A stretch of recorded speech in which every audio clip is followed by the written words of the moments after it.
औज़ुबिल्लाहिमिनश्शैतानिर्रजीम बिस्मिल्लाहिर्रहमानिर्रहीम अस्सलाम वालेकुम। उम्मीद करता हूँ तमाम दोस्त भाई बुजुर्ग नौजवान खैरियत से होंगे। दोस्तों आज की इस वीडियो में मैं आपको बताऊंगा कि उसैद नाम का मतलब क्या है, इनका लकी नंबर, लकी दिन और लकी पत्थर कौन सा है। दोस्तों वीडियो स्टार्ट करने से पहले तमाम दोस्तों से गुजारिश है कि मेरे इस यूट्यूब चैनल को सब्सक्राइब करें ताकि मेरी हर नई आने वाली वीडियो आप तक बआसानी पहुंच सके। दोस्तों वीडियो स्टार्ट करते हैं कि उसैद एक इस्लामी नाम है जो कि बहुत प्यारा और बहुत मुनफरिद नाम है, बहुत मशहूर और डिसेंट नाम है। दोस्तों उसैद नाम ज्यादातर लड़कों के बेहतरीन नामों में इस्तेमाल किया जाता है। दोस्तों उसैद नाम मखसूस लड़कों के लिए इस्तेमाल किया जाता है। उसैद नाम की इब्तदाई तारीख अरबी जुबान से निकलती है और ये अरबी जुबान का लफ्ज है। दोस्तों उसैद नाम का मतलब है छोटा शेर।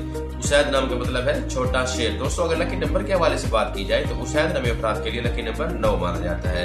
दोस्तों अगर लकी दिन के हवाले से बात की जाए तो उसैद नामी अफराद के लिए लकी दिन जुमेरात और मंगल माना जाता है। दोस्तों अगर लकी पत्थर के हवाले से बात की जाए तो उसैद नामी अफराद के लिए बेहतरीन पत्थरों में फिरोजा शामिल है। दोस्तों अगर लकी रंग के हवाले से बात की जाए तो उसैद नामी अफराद के लिए बेहतरीन रंगों में पीला, सब्ज और सुर्ख रंग शामिल है। दोस्तों अगर धात के हवाले से बात की जाए तो उसैद नामी अफराद के लिए बेहतरीन धातों में, अच्छी धातों में कांसी शामिल है। दोस्तों उसैद नाम का ज्यादातर इस्तेमाल पाकिस्तान, कतर और बांग्लादेश में इस्तेमाल किया जाता है। दोस्तों ये थी उसैद नाम की मुकम्मल मालूमात। अगर आप भी अपने नाम का मतलब जानना चाहते हैं तो हमारे कमेंट सेक्शन में अपना नाम ऐड करें। शुक्रिया।